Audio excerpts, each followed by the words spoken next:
And we welcome you to the Unrivaled Weekly Preview Show, live from the Lasch Building tonight. It's a gorgeous night. The bye week is over, and a pair of unbeaten squaring off at noon on Sunday as 10th-ranked Penn State visits 5th-ranked Michigan. It's going to be a great matchup. Head coach James Franklin, his weekly media availability coming up here in just a couple of moments. Let's take a look at that matchup quickly. Penn State at Michigan at noon Saturday on Fox. Penn State visits the Big House. Nittany Lions won their last meeting against Michigan in the Big House. Penn State is 5-0.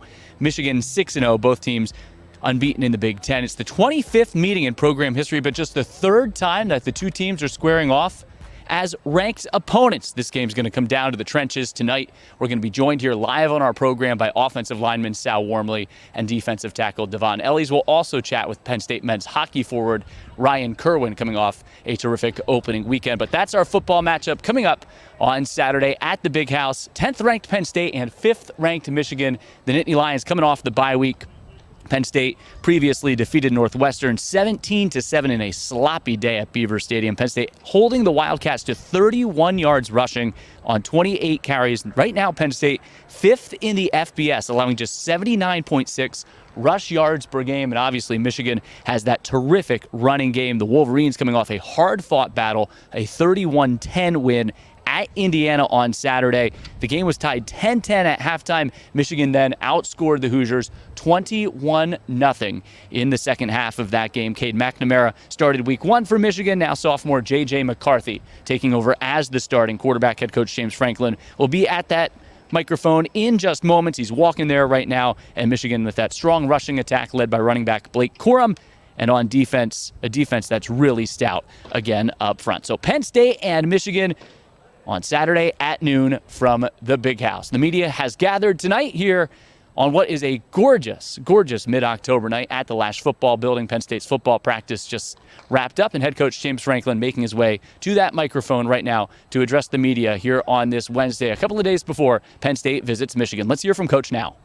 Time we've seen Zariah Fisher out there involved in practice, did he reach some kind of milestone in his recovery? And is his status any different than what he told us back in the spring?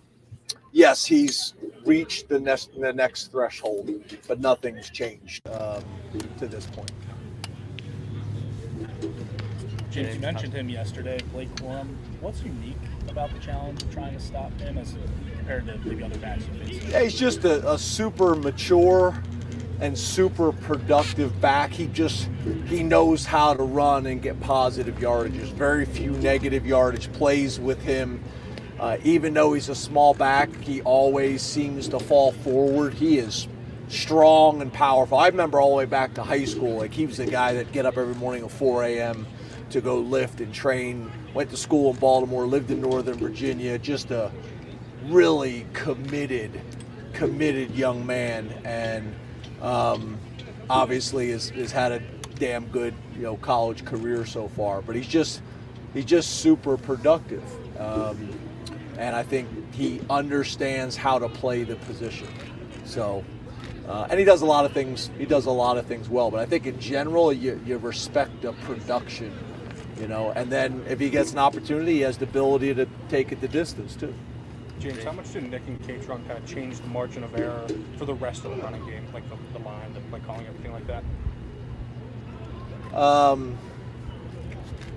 Yeah, I think obviously whenever you have good backs, whenever you have special backs, they can be erasers for you and help a lot of issues. And they have helped with that as well. So has Kevon. I don't think there's any doubt that players can be erasers.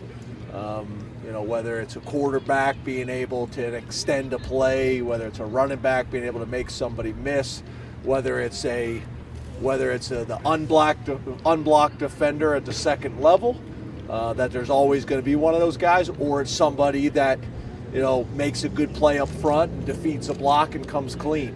Those guys can be erasers. We saw Tank Smith on special teams against Northwestern. What should we expect his role to be moving forward with Devon Ellis' departure, and how have that whole running back can kind of handle The what? How have the running backs handled the new depth chart, specifically Tank Smith? What's his role? Yeah, about what you've seen, he's been a guy that's done a really good job here in his role, whether that is with the travel squad or whether that's with the developmental squad or on special teams. He's one of those guys. He's a really good natural football player.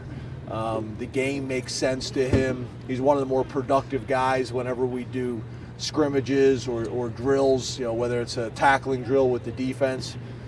He's an extremely valuable guy and has kind of embraced his role. But I don't, at this stage, I don't see his role changing a whole lot as of right now. James, we have a chance to talk to Manny tomorrow. How has he handled that transition from head coach back to assistant? What's the dynamic like with him on the sideline? And what are the advantages of having a former head coach as one of your assistants?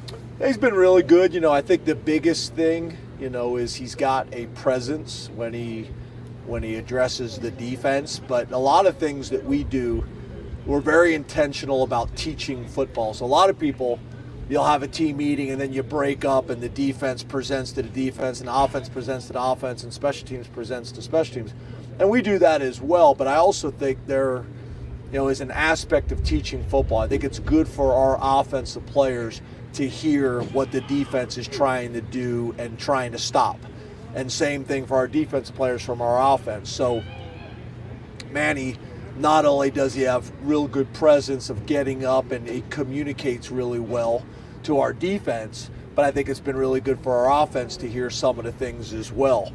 Sometimes it's kind of like being a coach's kid, where you're growing up around football and you're hearing things and you're picking up things that you don't even realize you're picking up at the time. That's the same thing with our offensive players, being able to listen to Manny talk about defense and what they're trying to do and why. So it's been really good, been really good discussions. But I think more than anything, he's really been the head coach of the defense in how we're structured, in a lot of ways the way Brent did as well for a long period of time. James, you talked about being physical. Thank you. James, yesterday you talked about Michigan's offensive line. Kind of piggybacking off Johnny's question with Blake Corum. What the past couple seasons, what do you attribute that success? Like, what do they do so well? What makes it so effective? Yeah, I think it's probably a combination of what both of you are talking about. When you have a back that can be an eraser, where you're able to stay on schedule and stay out of third and long and obvious passing situations. They're trying to control the game, and you do that up front on both sides of the ball. Obviously, last year with the two defensive ends really had a significant impact on their defense, but they've been able to, like I talked about yesterday, they've been able to build on the defensive side of the ball. Offensively, they've recruited well, they've developed well, and again, their style of play of trying to stay balanced on offense, both run and pass, keep the game from a scoring perspective. Where they're in control of the game, you look at first score, first drive, first play of a drive, all those things, a lead at the end of the first half. If you study this team and this head coach, all those things are a big factor in how they want to play. So combination of really all of it, recruiting well, developing well, the style of offense they play, the style of complementary football they play as well, has served them well. Nick, going back to Nick and Katron, they battled through and overcame some adversity against Northwestern with the weather and the turnovers. How have you seen them respond over the last couple of weeks, and what do you see that tells you they're ready to go into Michigan as true freshmen? Yeah, well, they're not true freshmen anymore. It's game 5, so all these guys, nobody's a true freshman anymore. We're far enough into the season that, you stop talking about those things. They're no longer rookies. They've played enough football that they know what it takes and what the expectation is. The negative is it's kind of like our PAT field goal. You know, we were giving up some pressures and then we gave up a block. Well, when you put that on film and people see a weakness, they're going to attack it until you've proven that you've solved the problem. And it's no different than that. If you put the ball on the ground, then people feel like there's an opportunity to do it, and they're going to go after it a little bit harder than they normally will because they think there's a greater opportunity. So we're going to have to be ready. There's no doubt about it. We've worked on it hard. As you guys know, we had done as good of a job as anybody. I think we were number 2 in the country in turnover margin, but we sure to heck, I almost said something else, we sure to heck weren't that game. So they understand that, though, and Jaywan's done a good job of coaching it as well. And the other thing that we've talked about is, you know, it's not just them. It's finishing blocks so a guy doesn't fall off and get his arm in there. It's some of the things that we can do from a scheme perspective. It's covering down on run plays. It's following out fakes as the quarterback. No different than some interceptions aren't just on the quarterback. It's protection. It's decision making by the quarterback. It's receivers creating separation. There are all those things that go into it. They're team stats, but obviously individuals can impact it. James, Tyler Warren didn't get to play against Northwestern. We've saw him in the practice field the last couple of weeks. Is he going to be able to go Saturday? Yeah, again, as you guys know, and I know for 9 years you keep asking me questions about injuries, and I know you're somewhat new. I'm always, like you guys, and I'm not telling you how to do your jobs. You ask me a question about whether a guy's going to play, I'm going to say yes, he's going to play the game, whether he is or not. Because I'm not telling Michigan who's available and who's not. And I got into this a couple years and got chastised, and it's not my job to tell you what questions to ask. But I'm just telling you, ask a question about injuries. I'm not getting into it. So, again, I'll keep my opinions to myself. But We'll start with Calista. James, you talked about being physical and violent a little bit yesterday through the last 2 practices. Are you happy with what the guys have brought to the table and what you've seen to be able to match what they're going to bring to the table on Saturday? Yeah, I think so. You know, we've I think done a better job of that, you know, consistently, you know, this year. This is going to be a physical game. You know, this is going to be big boy ball on both sides of the ball. And we understand, you know, we understand what we're getting into. Again, we got a ton of respect for these guys. And you know, we'll find out on Saturday, but we've practiced that way, and I think for the most part this year we've played that way. We're gonna have to do it on Saturday. James, PJ, how is this defense different? How is the locker room different when he's an active, participating member of this defense? Yeah, it's kind of like the running backs, right? If you have really good players that are experienced players and seasoned players and consistently do their jobs, especially at that position, it kind of allows everything behind them to go right. It may be in the pass game where maybe he's not getting the sack, but in a twist package, he's drawing the double team or creating a pick that opens up a twist for a defensive end or the 3 technique. It's in the run game. The linebackers are confident that he's going to be in the A gap and they can focus their attention on the B gap and be downhill and be aggressive and not having to worry about covering for somebody that spins out of their gap trying to make a play or lacks discipline. And, you know, as you guys know, you know, whether it's Coach Belichick or whatever, that's been something that's, you know, kind of been kind of the buzzwords in football about do your job. And, you know, whether it's offense or defense, sometimes it's easier to kind of talk about it on defense because typically your gap sound where everybody's got a gap, especially if you're a 4-down front instead of a 3-down front. You don't have anybody 2-gapping and things like that. Guys like PJ that as coaches and as players and as linebackers that you have a ton of confidence in that this guy's going to do his job day in and day out. And that's kind of where we came up with, you know, I don't know if it's a big deal to you guys or the fans or anybody else, but this Keystone Award is something that's really important to me. Obviously, it represents some things in the state. You know, when you talk about Keystone, try to educate our players about what that is. You're talking about, you know, the most important piece in architecture that holds an arc together, and nobody really notices it or values it.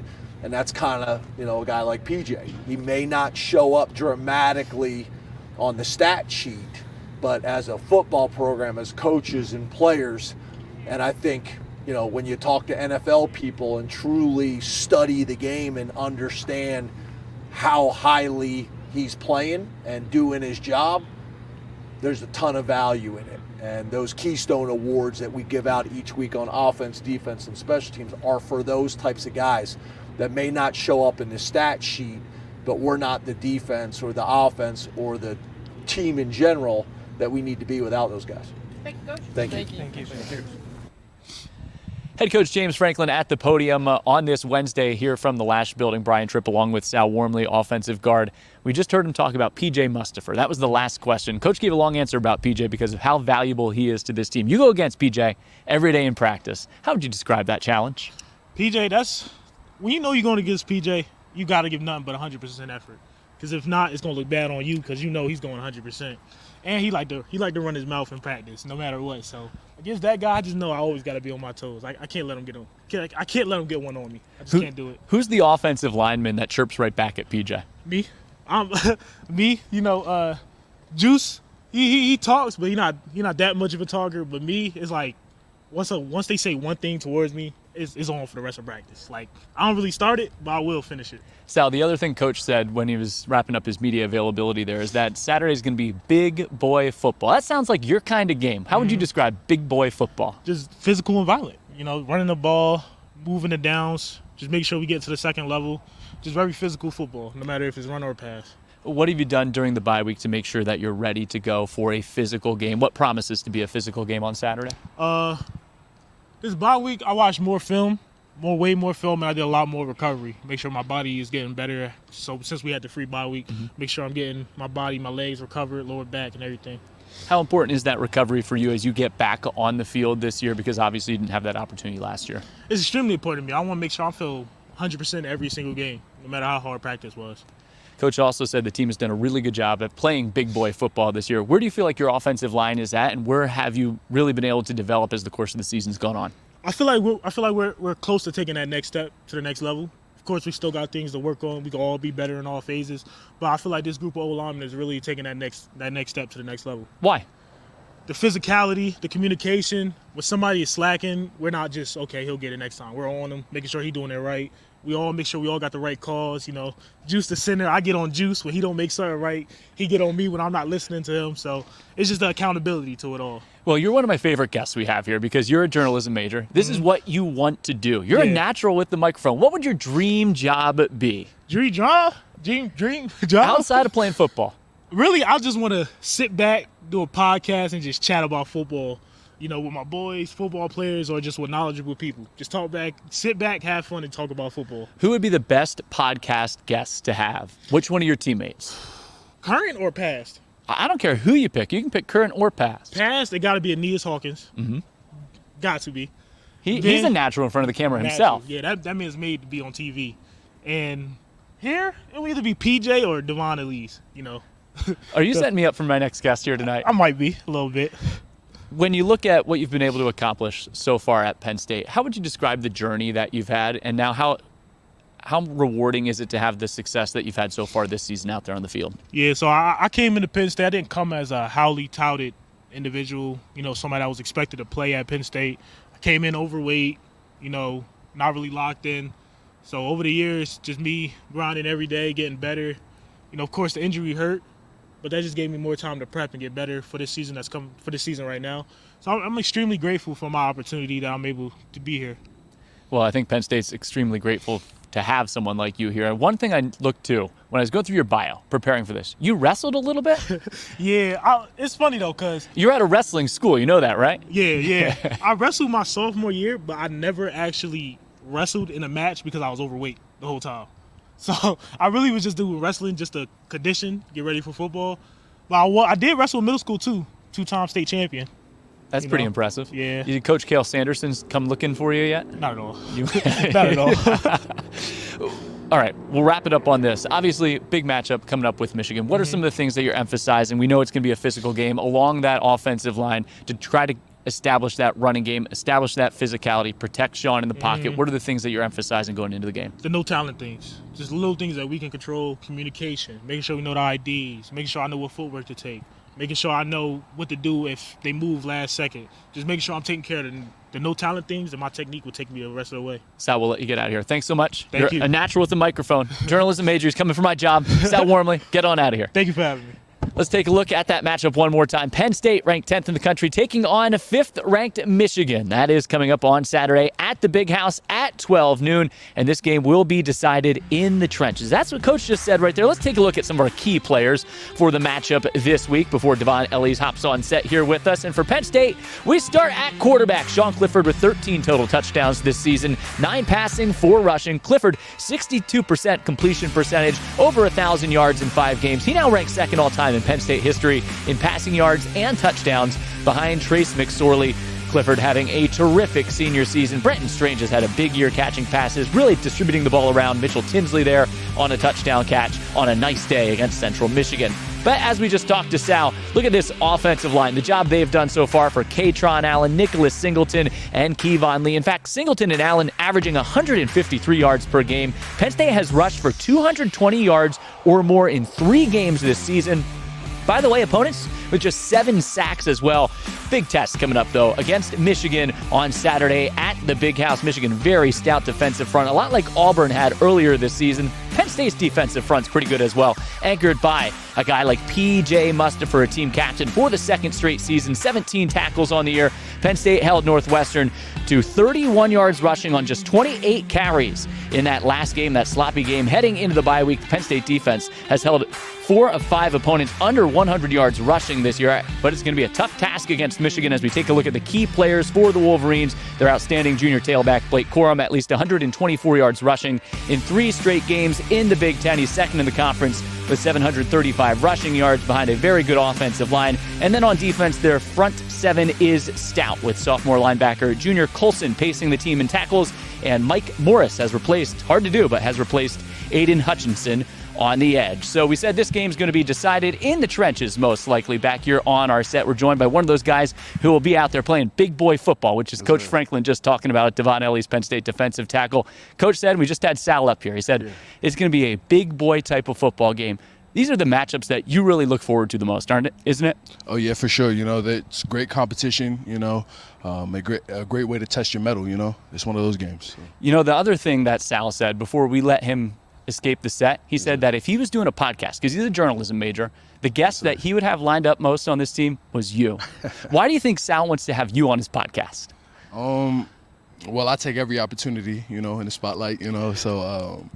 Is that why you signed up for this tonight? Yeah, kind of. Yeah, I don't shy away from the camera, so. Well, you have a really good bond, not only with all of your teammates, that defensive front, but that McDonough School bond going on here at Penn State. How would you describe that pipeline from the McDonough School to the Penn State football program? Really, well, it's because PJ set it off, honestly. And then from there, you just see how much family means here and then how much development we're getting on and off the field.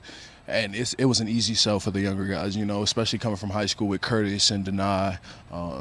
It was easy to be like, look, this is where I came from. This is where I'm at. This is where I'm heading. And so they bought in. How does having that family atmosphere, not only here at Penn State, but something that you're accustomed to growing up and going through high school and now into the college program at Penn State, how does that carry over? How does that help? How is that part of the culture within this program now? It really helps a lot with development. You know, like mental health is a big space nowadays. And if you're able to develop on the field and off the field as a man, it really makes learning things a lot easier. You know, it really makes development a lot quicker just because you know you have people around you that will support you regardless and will help you whenever you need it. So that's a really good message, especially with this week. Very timely message as well with the National Mental Health Awareness Day. As we're back on camera here, we talk about the things going on outside of football, but we just saw some of your great football highlights as well. What type of season do you feel like your defense is having right now? Honestly, I think we're having a phenomenal season so far. One of our things this season as a defense is supreme confidence. It's not necessarily one of those we're just going to go out because we know we're better than everybody else. It's no matter who it is, we're going to go out and we're going to compete every snap, you know, and we're going to do what we do best and continue to do that, snap in, snap out. Part of that is trying to force turnovers. 11 over the last 3 games. How has the defense been able to get those takeaways? It's our relentless effort, honestly. Running to the ball, gang tackling. That's really been the key to turnovers and getting them day in, day out, game in, game out. So. And I know Coach Diaz loves those. Oh, yes, sir. He loves them. He's been preaching it since he got here pretty much. So. How would you describe playing for Coach Diaz? It's definitely an experience going from Coach Pry, who's also a great defensive coordinator, to Coach Diaz. Their coaching style is a little different, but I enjoy it. You know, I love Coach Diaz. He's a great guy, great coach all around, and I definitely learned a lot from him. All right, we started this talking about big boy football and winning in the trenches. What do you have to do? What are you emphasizing going into the matchup against Michigan on Saturday to make sure that your defensive line, that first wave against that running game in their offensive front, has success? Without giving any secrets away. I got you. Doing the simple things repeatedly. You know, it's gonna come down to who's gonna strike every snap, who's gonna come off blocks every snap, and who's gonna be in the right spot every snap. And it's really just going to come down to that, doing the simple things over and over and over again for 4 quarters. Well, Devon, I'll let you get out of here. Sal was right. You would be a great podcast guest. Devon, thanks so much. Thank you. I appreciate it. Devon Ellis with us here on our Unrivaled weekly preview show. Penn State football, as you can see, the Nittany Lions taking care of business so far, starting the season with the win at Purdue. They go back on the road. This is their second Big Ten road game of the year. Road challenge at Purdue, the win at Auburn. But then coming up, you have the back-to-back home games against Minnesota and Ohio State. But the matchup with Michigan next, noon on Saturday, and you can watch that on Fox. When our Penn State football team is on the field here at Beaver Stadium, they're often on those DeWalt benches on the sideline. DeWalt is the official bench partner of Penn State athletics. And man, can't wait to get back at home. Business to take care of first on the road, but can't wait to get back at home. But we thank DeWalt for their partnership with Penn State Athletics. Great-looking benches where our players stay warm on the sidelines. Well, the Penn State football team trying to take care of business this week on the road at Michigan. Our pro Nittany Lions are also taking care of business in the NFL. Let's take a look back at some of the great highlights from this last week in the National Football League. New York Giants running back Saquon Barkley ran for 70 yards and had 36 yards receiving, including these 2 spectacular plays of 40 and 41 yards. Look at Barkley here. Had an injury scare in the game, just putting the defender on skates. He also had this game-winning touchdown run with 6 minutes left in the fourth quarter. Saquon Barkley was the difference as the Giants improved to 4-1 on the season. A lot of Nittany Lions making noise in the NFC East. Miles Sanders remains among the league's top rushers and helped set up a game-winning field goal late in the fourth quarter as the Eagles are the NFL's only unbeaten team. But up next, a date with Micah Parsons and the Cowboys. Parsons had 2 sacks. He was all over the field. He forced a fumble late and is tied for the NFL lead with 6 sacks now this season. Buccaneers wide receiver Chris Godwin was also victorious on Sunday, posting 6 catches for 61 yards from Tom Brady and had this near touchdown to set up an early Buccaneers lead. And finally, Ravens rookie punter Jordan Stout was the holder on this game-winning field goal from Justin Tucker in the Ravens' 19-17 win over Cincinnati.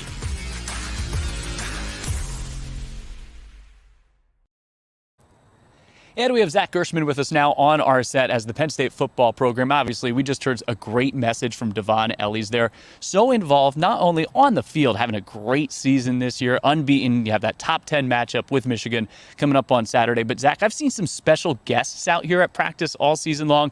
This is a team that's really a big part of the Happy Valley community. It definitely is. For the first time in program history for Penn State, they partner with Make-A-Wish of Greater PA and West Virginia. And that's given the opportunity for these kids who have been going through such challenges, and Penn State students and the Penn State community understands it through Thon. Penn State's giving these Make-A-Wish, as you see on your screen here, the opportunity to meet some of the athletes and put smiles on their faces. They're going through such a tough time, but the battles that we see on the field, we think those are our heroes, but these kids are the ones that really stand out. Yeah, that's a great way to put it right there. And we're looking at pictures again from Make-A-Wish, visits from here to the Penn State football building to the Lasch building to practices and games, and it's really a great community connection. In fact, tonight they're supposed to have their 5th guest of the year. Had to cancel. It's just a postponement. They're still going to be with us later on this season. We know LifeLink is going to be here next week as well. Why are all of these great programs embraced and these relationships cherished from inside this Lasch building here? Because that's what We Are really is all about. It's about giving back to the community, about immersing yourself in the community. And while Coach Franklin has been preaching making his players stronger on the field, it's about making them stronger individuals off the field, making them well-rounded individuals. And that's what Penn State has been preaching since the very beginning. It's what makes We Are what We Are is. It's a really great way to wrap it up, Zach. And we just heard that strong message from Devon Ellis as well about mental health awareness and mental health challenges and being okay to share those challenges with people out there, and that message carrying on forward as well. And hey, it's nice to see you in person here tonight. It's about time, and it's not raining. Yeah, that's a good thing tonight. There's no roof over our heads, but they're starting to put the lights off. They're turning the lights off on us. What's going on here? Zach, really appreciate it. Thanks Brian. so much. Appreciate it. Zach Gershman, part of our student talent team, with us here. Coming up this week elsewhere as the Penn State football team heads on the road. Don't forget, Penn State hockey will be at home tomorrow at 7 o'clock. You can watch that on Big Ten Plus. The Penn State women's volleyball team is on the road. They're taking on Nebraska. Huge match. That's on the linear Big Ten network on Friday. Then Penn State against Iowa in women's volleyball on Big Ten Plus Saturday. Women's soccer, Michigan and Penn State coming up back here in Happy Valley Sunday at 1 o'clock. We'd also like to recognize our MI Windows and Doors Penn State Student Athletes of the Week. What a big week for Sophia Gladio from the Penn State field hockey team. Had the game-winning overtime goal in an upset of 4th-ranked Iowa on Friday. Came back, scored another game winner in overtime on Sunday to knock off Lafayette. And Ryan Kerwin from the Penn State men's hockey team, who had 5 points in an opening weekend sweep of Canisius. And how timely Ryan Kerwin is joining us here tonight, Penn State sophomore forward. He wears number 11. Ryan, really appreciate the time. What a great start for your hockey team. How did it feel to get back out there on the ice? Yeah, well, first of all, thank you. It was awesome to get out there.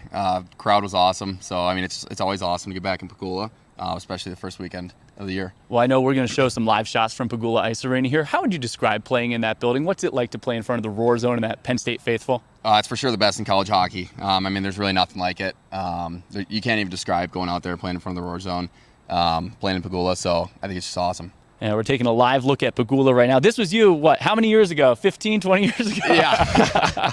Got some youngsters out there playing right now. Where do you hope your game goes from your freshman year to your sophomore year, and how did you lay that foundation last weekend? Yeah, well, I think obviously it's just gaining confidence, bringing the confidence that, we had towards the end of the season. I think playing with two line mates that are so great, such amazing players and amazing people, it really just helps me. So, they help me a lot, and I think it's just huge for me. Yeah, you mentioned your line mates. You're playing right now with Tur Linden and Kevin Wall. What would you describe your relationship with them to be, and where does that chemistry and synergy form? Where did it come from? Yeah, so I think I've known Kevin since I was like 12 years old. He used to play with my older brother, so I've known him for a while. And then Tor, as soon as he stepped foot on campus, just a great guy. We've been clicking. I think us three are super close off the ice too, which really helps us.